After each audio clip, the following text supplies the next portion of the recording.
टैंजीम studio में आपका स्वागत है। आज की खास खबर वक्फ बिल के खिलाफ शिरालकोप्पा में बड़े पैमाने पर विरोध प्रदर्शन हुआ है। सोमवार 14 अप्रैल को शिरालकोप्पा अंजुमने इस्लाम कमेटी द्वारा एक विशाल विरोध प्रदर्शन किया गया। यह विरोध रैली, जिसमें हमें न्याय चाहिए, हमें अपना वक्फ चाहिए, अपना अधिकार चाहिए के नारे लगे, शिरालकोप्पा शहर के हिरेकेरू रोड पर स्थित पर्यटक मंदिर IB से ईदगाह मैदान तक निकाली गई।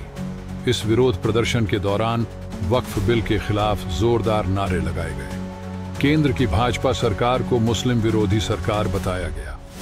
ये रैली ईदगाह मैदान में आई और वहां एक कार्यक्रम आयोजित किया गया। हावेरी जिले के तुम्मिनकट्टे स्थित स्वामी विवेकानंद स्कूल के प्रबंधक मौलाना मुस्तफा रजा नईमी हावेरी ने वक्फ अधिनियम में संशोधन के खिलाफ शहर के अंजुमन इस्लाम द्वारा आयोजित एक विशाल विरोध रैली को संबोधित किया। उन्होंने कहा कि मोदी के नेतृत्व वाली केंद्र सरकार ने देश के मुसलमानों को परेशान करने के इरादे से वक्फ अधिनियम में संशोधन किया है। केंद्र सरकार, जिसने हवाई अड्डों, रेलवे प्रणालियों और राष्ट्रीय संपत्तियों को निजी कंपनियों को बेच दिया है, इस देश के वक्फ लाभार्थियों मुसलमानों की जमीनों को छीनकर अंबानी और अडानी जैसे धनी व्यापारियों को देने के लिए वक्फ अधिनियम में संशोधन करने की योजना बना रही है। सरकार की योजना वक्फ परिषद में गैर मुस्लिमों को शामिल करके देश के लोगों में विभाजन पैदा करना है। मुसलमान संबंध सूची में सूचीबद्ध संपत्ति की देखभाल करने में सक्षम है। उन्होंने कहा कि मुसलमान जागरूक हैं और अपने साथ हो रहे अन्याय के प्रति जागरूक हैं। हजरत बिलाल मस्जिद के गुरु मौलाना राहत अली साहब ने कहा कि जिस तरह भारत के मुसलमानों ने देश की आज़ादी के लिए अपनी जान कुर्बान कर दी और इस देश को आज़ादी दिलाने में अहम भूमिका निभाई, उसी तरह वे अपने अधिकारों को हासिल करने के लिए भी अपनी जान कुर्बान करने को तैयार हैं। समुदाय केंद्र सरकार के तानाशाही रुख का बहिष्कार करता है, जो मुसलमानों को निशाना बनाता है और मुसलमानों के खिलाफ ऐसे कानून लाता है। मुस्लिम मस्जिदें, उन्होंने समुदाय से दरगाहों, धार्मिक स्थलों और संपत्तियों पर नजर रखने वाली सरकार के खिलाफ लोकतांत्रिक तरीके से लड़ने के लिए आगे आने का आह्वान किया। अंत में यह उदुगानी होबली की उप तहसीलदार श्रीमती साकम्मा से अनुरोध के साथ समाप्त हुआ। इस मौके पर अंजुमन इस्लाम के अध्यक्ष हनीफ साहब, सचिव अब्दुल आसिफ, सदस्य अब्दुल जब्बार साहब येल्लूर, दस्तगीर साहब, मुनाफ साहब, बिलकी वाजिद साहब, अकरम साहब, हाशम साहब, पाचू हनीफ साहब, मोहम्मद शरीफ, फयाज साहब, चमन मियाँ साहब, प्रधान भास साहब और मुस्लिम समुदाय के हजारों लोग मौजूद थे। इस वीडियो को अंत तक देखें और कमेंट के माध्यम से अपनी राय साझा करें और रोजाना खबरों के लिए हमारे चैनल को सब्सक्राइब करें, लाइक और शेयर करें। ನಾವು ಇವತ್ತು ಪ್ರತಿಭಟನೆ ಮಾಡಿದ್ದು ಮುಸಲ್ಮಾನರಿಗೆ ನುಕ್ಸಾನ್ ಬರುತ್ತದೆ ಅನ್ನುವ ಹೆದರಿಕೆಯಿಂದ ಅಲ್ಲ. ಹಜರತ್ ಹೇಳಿದ ಹಾಗೆ ನಾವು ಯಾವಾಗಲೂ ಕೂಡ ಜನ್ಮಕ್ಕಿಂತಲೂ ಕೂಡ ಮೌತನ್ನ ಇಷ್ಟಪಡುವಂತವರಾಗಿದ್ದಾರೆ ಮುಸಲ್ಮಾನರು. ಹಾಗಾಗಿ ಮುಸಲ್ಮಾನರಿಗೆ ಮರಣದ ಬಗ್ಗೆ ಭಯ ಕೂಡ ಇಲ್ಲ. ಆದರೆ ಇವತ್ತು ನಾವು ಯಾಕೆ ಪ್ರತಿಭಟನೆಯನ್ನ ಮಾಡ್ತಾ ಇದ್ದೇವೆ ಅಂತ ಕೇಳಿದ್ರೆ, ಈ ಒಂದು ವಕ್ಫ್ ಬಿಲ್ ತಿದ್ದುಪಡಿ ಕಾಯಿದೆ ಅನ್ನುವಂತಹದ್ದು ಕೇವಲ ಮುಸಲ್ಮಾನರ ವಿರುದ್ಧವಿರುವ ಕಾಯಿದೆ ಮಾತ್ರ ಅಲ್ಲ, ಬದಲಾಗಿ ಸಂವಿಧಾನ ವಿರೋಧಿ ಕಾಯ್ದೆಯಾಗಿದೆ ಅಂತ ಈ ಸಂದರ್ಭ ನಾವು ಹೇಳಲಿಕ್ಕೆ ಬಯಸ್ತಾ ಇದ್ದೇವೆ. ಯಾಕಾಗಿ ಸಂವಿಧಾನ ವಿರೋಧಿ ಕಾಯ್ದೆ? ನೋಡಿ, ನಾನು ನಿಮ್ಮ ಮುಂದೆ ಕೈಯಲ್ಲಿ ಎತ್ತಿರುವಂತಹದ್ದು ಕಾನ್ಸ್ಟಿಟ್ಯೂಷನ್ ಆಫ್ ದಿ ಇಂಡಿಯಾ, ಭಾರತದ ಸಂವಿಧಾನವನ್ನ ನನ್ನ ಬಲಗೈಯಲ್ಲಿ ಎತ್ತಿ ಹಿಡಿದುಕೊಂಡು ನಾನು ಮಾತಾಡ್ತಾ ಇದ್ದೇನೆ. ಪತ್ರಕರ್ತರೇ, ನನ್ನ ಮಾತನ್ನ ಆಲಿಸುವ ಎಲ್ಲರಲ್ಲಿಯೂ ಕೂಡ ಹೇಳಲಿಕ್ಕಿದ್ದೇನೆ, ನಾನು ಡೈರೆಕ್ಟ್ ಆಗಿ ಚಾಲೆಂಜ್ ಮಾಡ್ತಾ ಇದ್ದೇನೆ. ಸಂವಿಧಾನದ ಎಲ್ಲ ಆರ್ಟಿಕಲ್ನ ಆಧಾರದಲ್ಲಿ ಸಂವಿಧಾನ ವಿರೋಧಿ ಕಾಯಿದೆಯಾಗಿದೆ. ವಕ್ಫ್ ಬಿಲ್ ತಿದ್ದುಪಡಿ ಅಂತ ಸಮರ್ಥನೆ ಮಾಡಲಿಕ್ಕೆ ನಮ್ಮಿಂದ ಸಾಧ್ಯವಿದೆ ಎಂದು ಈ ಸಂದರ್ಭ ಹೇಳಲಿಕ್ಕೆ ಬಯಸ್ತಾ ಇದ್ದೇವೆ. ನೋಡಿ, ಈ ಸಂವಿಧಾನದ ಅತ್ಯಂತ ಸ್ಪಷ್ಟವಾಗಿರುವಂತಹ 26 ಮತ್ತು 27ನೇ ಆಕ್ಟ್, ಅದರ ಪರಿಚಯದಲ್ಲಿ ಅತ್ಯಂತ ಸ್ಪಷ್ಟವಾಗಿಯೂ ಕೂಡ ಹೇಳಲಾಯಿತು. ಈ ಸಂವಿಧಾನದಲ್ಲಿರುವಂತಹ, ಈ ಸಂವಿಧಾನ ನೀಡುವಂತಹ ಹಕ್ಕಿನ ಬಗ್ಗೆ, ಈ ಸಂವಿಧಾನ ಕೊಡುವಂತಹ ಹಕ್ಕುಗಳ ಬಗ್ಗೆ ಅತ್ಯಂತ ಸಮಗ್ರವಾಗಿಯೇ ಕೂಡ ನಮಗೆ ಸಂವಿಧಾನದಲ್ಲಿ ಕಾಣಲಿಕ್ಕೆ ಸಾಧ್ಯವಾಗುತ್ತದೆ. ಈ ಸಂವಿಧಾನದ 124ರಿಂದ 128ರವರೆಗೆ ಇರುವ ದೀರ್ಘವಾದ ಅಧ್ಯಯನ ಪೇಜ್ಗಳು ಕೂಡ ಹೇಳುವಂತಹದ್ದು ಏನು ಅಂತ ಹೇಳಿದರೆ, ಒಮ್ಮೆಯೂ ಕೂಡ ಒಂದು ಸರ್ಕಾರಕ್ಕಾಗಲಿ ಒಂದು ರಾಷ್ಟ್ರದ ಆಡಳಿತ ವ್ಯವಸ್ಥೆಗಳಿಗಾಗಲಿ ಇಲ್ಲಿನ ಧರ್ಮದ ಹೆಸರಲ್ಲಿ ಮಧ್ಯಪ್ರವೇಶ ಮಾಡಲಿಕ್ಕೆ ಅವಕಾಶವಿಲ್ಲ. India under the constitution is A secular state which observes an attitude of neutrality and impartiality towards all religion. ಈ ನಾಡಿನ ಸಂವಿಧಾನ ಅತ್ಯಂತ ಹೆಚ್ಚು ಸ್ಪಷ್ಟಪಡಿಸುವಂತಹ ಖಾತರಿಪಡಿಸುವಂತಹ ಸತ್ಯ ಏನು ಅಂತ ಹೇಳಿದರೆ, ಒಮ್ಮೆಯೂ ಕೂಡ ಒಂದು ದೇಶದ ಆಡಳಿತ ವ್ಯವಸ್ಥೆಗೆ ಅಥವಾ ಸರ್ಕಾರಗಳು ಯಾವುದೇ ಇರಲಿ ಅದಕ್ಕೆ ಆ ರಾಷ್ಟ್ರದ ಯಾವುದೇ ಧರ್ಮವನ್ನ ಬೆಂಬಲಿಸುವುದಕ್ಕಾಗಲಿ ವಿರೋಧಿಸುವುದಕ್ಕಾಗಲಿ ಅವಕಾಶವಿಲ್ಲ. ಬದಲಾಗಿ ಯಾವ ರೀತಿ ಮಾಡಬೇಕು? The state shall treat all religious and all religious groups equally and equality and equally respect without any manner interfere with their individual right of religion, faith and worship. ಇದಾಗಿದೆ ಸಂವಿಧಾನ. ಅಂದರೆ ಒಮ್ಮೆಯೂ ಕೂಡ ಒಂದೇ ಒಂದು ಧರ್ಮದ ಧಾರ್ಮಿಕವಾದ ವಿಚಾರಗಳಿಗಾಗಲಿ ಅವರ ಸ್ವಾತಂತ್ರ್ಯಕ್ಕಾಗಲಿ ಆರಾಧನೆ ಹಕ್ಕಿಗಾಗಲಿ ಮಧ್ಯಪ್ರವೇಶ ಮಾಡುವ ಹಕ್ಕು ಒಮ್ಮೆಯೂ ಕೂಡ ಯಾವ ಕಾರಣಕ್ಕೂ ಕೂಡ ಯಾವ ಸರ್ಕಾರಕ್ಕೂ ಕೂಡ ಹಕ್ಕು ಇಲ್ಲವೆಂದು ಈ ನಾಡಿನ ಸಂವಿಧಾನ ಅತ್ಯಂತ ಸ್ಪಷ್ಟವಾಗಿ ಹೇಳ್ತಾ ಇದೆ. ಹಾಗಾಗಿ ಸಂವಿಧಾನ ಶಿಲ್ಪಿಯ ಜನ್ಮದಿನವಾದ ಏಪ್ರಿಲ್ 14ರಂದು ನಾವು ಈ ಮೂಲಕ ಇಡೀ ಕರ್ನಾಟಕ ಮತ್ತು ದೇಶಕ್ಕೆ ಒಂದು ಸಂದೇಶವನ್ನು ಕೊಡಲಿಕ್ಕೆ ಬಯಸ್ತಾ ಇದ್ದೇವೆ.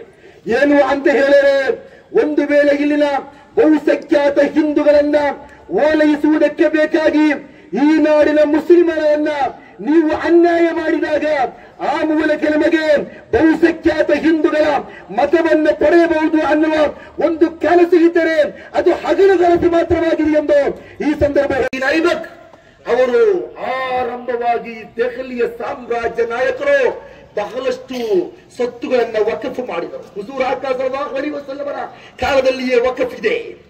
ಒಮ್ಮೆ ವಕಫ್ ಆದರೆ ಒಮ್ಮೆಯೂ ಕೂಡ ಅದನ್ನು ಹಿಂದಿರುಗಿಸಲಿಕ್ಕೆ ಸಾಧ್ಯ ಇಲ್ಲ ಎಂದು ಇಸ್ಲಾಂ ಹೇಳ್ತಾರೆ. ಇಸ್ಲಾಮಿಕ್ ಪರ್ಸನಲ್ ಬೋರ್ಡ್ನ ನಿಯಮದ ಆಧಾರದಲ್ಲಿ ಸುಪ್ರೀಂ ಕೋರ್ಟ್ ಕೂಡ ತೀರ್ಪನ್ನು ಕೊಟ್ಟಿತ್ತು.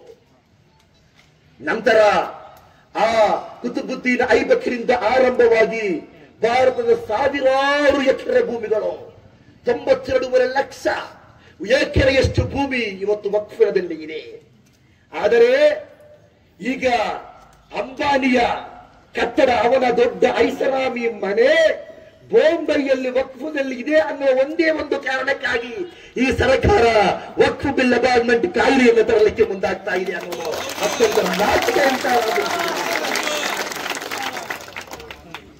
ಹಾಗಾಗಿ ಇದು ಯಾವುದಾದರೊಂದು ಧರ್ಮದವರ ಹೆಸರಲ್ಲಿ ಅಲ್ಲ, ನುಂಗುವ ವ್ಯಾಪಾರ ಇದು. ದೇಶವನ್ನ ನುಂಗುವುದಕ್ಕೆ ಒಮ್ಮೆಯೂ ಕೂಡ ನಾವು ಬಿಡಲ್ಲ ಅಂತ ಈ ಸಂದರ್ಭ ಹೇಳಲಿಕ್ಕೆ ಬಯಸ್ತಾ ಇದ್ದೇವೆ. ಹಾಗಾಗಿ ಈಗ ಹೊಸ ನಿಯಮ ಪ್ರಕಾರ ಏನು ಅಂತ ಗೊತ್ತಾ? ರಿಟರ್ನ್ ರೈಟಿಂಗ್ ಆಗಿ ಬರೆದ ದಾಖಲೆಗಳಿದ್ದಾಗ ಮಾತ್ರ ಅದು ವಕ್ಫ್ ಆಗತ್ತೆ ಅಂತ. ಅಂದರೆ ನಮ್ಮ ಪೂರ್ವಜರಾದ ಮೊಘಲ್ ಆಡಳಿತಗಾರರು, ಆದಿಲ್ಸ ಆಡಳಿತಗಾರರು, ಅದೇ ರೀತಿ ಸೂಫಿ ಸಂತರಿಗೆ ಆ ಕಾಲದ ಹಲವಾರು ಜನರು ಬಳುವಳಿಯಾಗಿ ಕೊಟ್ಟ ವಕ್ಫ್ ಭೂಮಿಯನ್ನ, ಆ ಭೂಮಿಯನ್ನ ಕಂಪ್ಲೀಟ್ ಕಬಳಿಸುವುದಕ್ಕಾಗಿ ಈಗ ನಿಯಮ ತರಲಾಗಿದೆ. ಲಿಖಿತವಾಗಿ ಬರೆಯಲ್ಪಟ್ಟ ದಾಖಲೆಗಳು ಇದ್ದಾಗ ಮಾತ್ರ ಅದು ವಕ್ಫ್ ಆಗತ್ತೆ ಅಂತ. ನೋಡಿ, ಎಂದು ಅತ್ಯಂತ ದೊಡ್ಡ ಡೇಂಜರಸ್ ತೀರ್ಮಾನ ಇದು. ಮೂರನೆಯದಾಗಿ ಇರುವಂತಹ ಒಂದು ರೂಲ್ಸ್ ಏನು ಗೊತ್ತಾ? ಮುತವಲ್ಲಿಗಳ ಆಯ್ಕೆ ಅರ್ಥ ಮಾಡಬೇಕು. ಮುತವಲ್ಲಿ 5 ಲಕ್ಷಕ್ಕಿಂತ ಹೆಚ್ಚು ವಕ್ಫಿಗೆ ವರಮಾನವನ್ನು ಕೊಡುವಂತಹ, ಅಂದರೆ ಇಲ್ಲಿ ಮಸೀದಿಯದ್ದು, ಅಂಜುಮಾನ ಬಿಲ್ಡಿಂಗ್ನದ್ದು. ನಾವು ಸುಮ್ಮನೆ ಏನು ಅಲ್ಲ, ವಕ್ಫಿನಿಂದ ಸರ್ಕಾರಕ್ಕೆ ನಾವು ತೆರಿಗೆ ಕಟ್ತಾ ಇದ್ದೇವೆ ಅಲ್ಲ, ವಕ್ಫಿಗೆ ನಾವು ತೆರಿಗೆ ಕಟ್ತಾ ಇದ್ದೇವೆ. ನಾವು ತೆರಿಗೆ ಕಟ್ಟಿಕೊಂಡು ಬಂದಿದ್ದೇವೆ. ನಾವು ಏನು ಅನಾಮಿಕರಲ್ಲ. ನಾವು ಯಾವುದಾದರೂ ಸಾರಾಯಿ ಬಿಸಿನೆಸ್ ಮಾಡಿ ಕೋಟ್ಯಾನು ಕೋಟಿ ರೂಪಾಯಿ ಬ್ಯಾಂಕಿನಿಂದ ಕದ್ದು ನಂತರ ರಾಷ್ಟ್ರ ಬಿಟ್ಟು ಓಡಿ ಹೋದವರ ಸಾಕೆ ನಾವಿಲ್ಲ ಅಂತ ಈ ಸಂದರ್ಭದಲ್ಲಿ ಬಯಸ್ತಾ ಇದ್ದೇವೆ. में कहा गया है कि इस क्रॉप बोर्ड के इमलाक में भी जो गैर मुस्लिम रहेंगे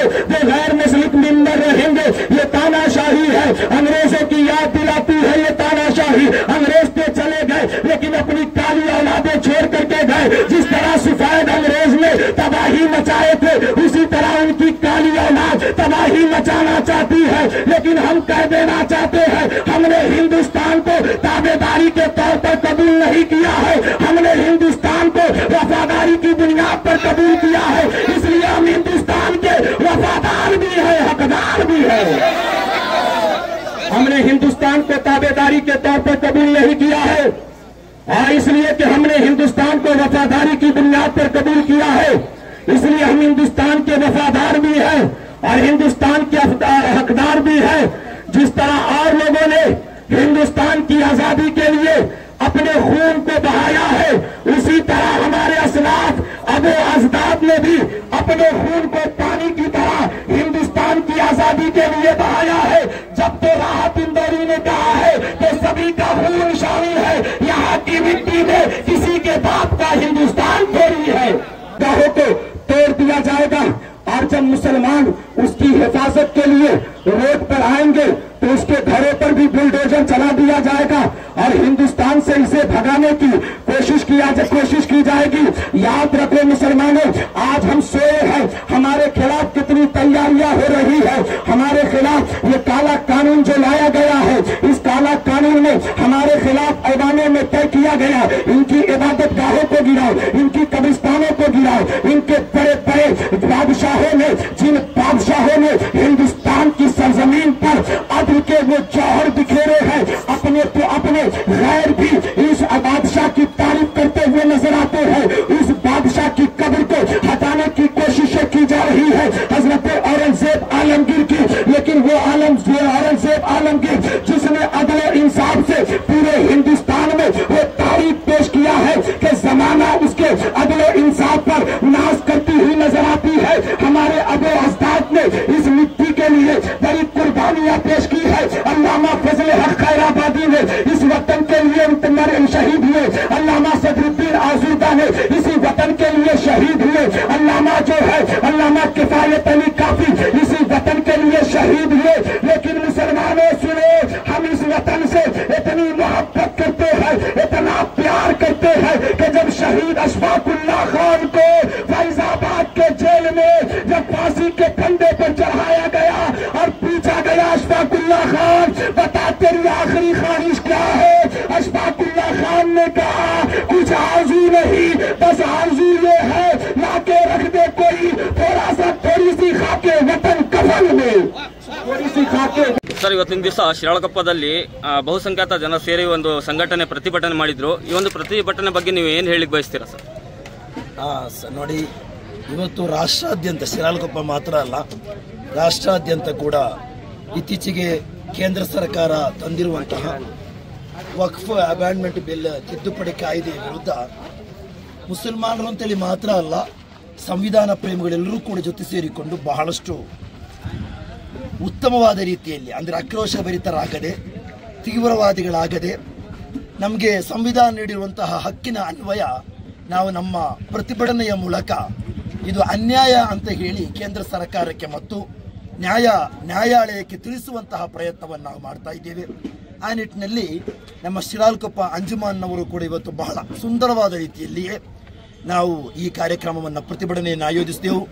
ಯಾವುದೇ ರೀತಿಯ ತೊಂದರೆಗಳನ್ನು ಯಾರಿಗೂ ಕೊಡದೆ ಇಲ್ಲಿನ ಆರಕ್ಷಕ ವಿಭಾಗದವರ ಮಾತಿಗೆ ಸಂಪೂರ್ಣವಾಗಿ ಬದ್ಧರಾಗಿಕೊಂಡು ನಾವು ಪ್ರತಿಭಟನೆಯನ್ನು ಮಾಡಿದೆವು. ನಂತರ ಜನರಿಗೆ ಈ ವಿಚಾರ, ಈ ನಿಯಮಗಳ ಕರಾಳ ಅಧ್ಯಾಯವನ್ನು ಮುಂದಿಟ್ಟುಕೊಂಡು ನಾವು ವಿಷಯವನ್ನು ಮಂಡನೆ ಕೂಡ ಮಾಡಿ ಮಾತಾಡಿದೆವು ಅಂತ ಹೇಳಲಿಕ್ಕೆ ಬಯಸ್ತಾ ಇದ್ದೇವೆ. ಸರ್, ಎಲ್ಲಿವರೆಗೂ ಇರುತ್ತೆ ಸರ್ ನಿಮ್ಮ ಪ್ರತಿಭಟನೆ? ಇದು ನಮ್ಮ ಪ್ರತಿಭಟನೆ ನ್ಯಾಯ ಸಿಗುವವರೆಗೆ ಇರುತ್ತೆ. ಅಂದ್ರೆ ನಮಗೆ ನ್ಯಾಯಾಲಯದ ಮೇಲೆ ಅಪಾರವಾದ ನಿರೀಕ್ಷೆ ಇದೆ. ಇದು ಏನು ನಡೆದಿದ್ರೂ ಕೂಡ ಅದು ಲೆಜಿಸ್ಲೇಚರ್ನ ಭಾಗ ಆಗಿರುತ್ತೆ. ಸಹಜವಾಗಿ ಆಡಳಿತ ಪಕ್ಷಕ್ಕೆ ಹೆಚ್ಚಿನ ಮತಗಳಿರುವುದರಿಂದ ಉಭಯ ಸದನಗಳಲ್ಲಿ ಅದು ಯಶಸ್ವಿಯಾಗಿದೆ. ಆ ಅರ್ಥದಲ್ಲಿ ಅದು ನ್ಯಾಯ ಅಂತ ಹೇಳಲಿಕ್ಕೆ ಆಗಲ್ಲ. ನ್ಯಾಯಾಲಯದಲ್ಲಿ ಇದೆ.